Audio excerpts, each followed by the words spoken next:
दोस्तों नमस्कार। आज हम बिहार शरीफ चंडी से में हैं।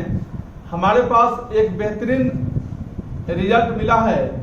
वो है हमारे पास में क्या हम उन्हीं के मुख से जानना चाहेंगे।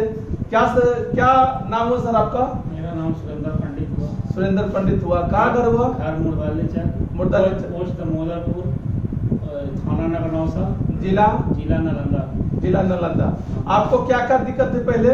सर हमको मतलब कि 8-10 साल से खांसी था और दमा था। दवाई खाते थे ठीक हो जाता था, फिर वैसे रहता। अच्छा, 8-10 साल से दमा था, खांसी था, 8-10 साल से दवा खाते थे, ठीक हो जाता था, फिर हो जाता था। उसके बाद अभी आप ठीक है? क्या लिए हैं आप? तो संजय सर हमको बताए मतलब कि रिनाटस के बारे में। रिनाटस के बारे में? यही प्रोडक्ट? कौन प्रोडक्ट? यही प्रोडक्ट रिनाटस है। अच्छा, कितना दिन से खाए हैं? तो हम तो खाए थे मतलब कि हमको तो काम करेगा था 5-6 दिन। 5-6 दिन में? लेकिन फिर मतलब कि मेहनत किए तो हम रोज थोड़ा कम ले रहे थे।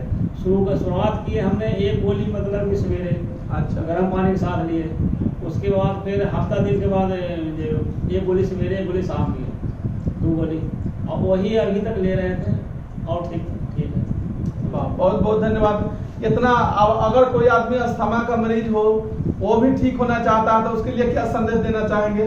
हम तो संदेश यही देना चाहते हैं कि रिनाटस अमृत समान है, इसको यूज करें। अरे वाह। और हेल्थ और वेल्थ दोनों पाए बढ़िया। जिनके माध्यम से प्रोडक्ट मिला है, एक बार उनको थैंक यू बोलिए, धन्यवाद बोलिए। संजय जी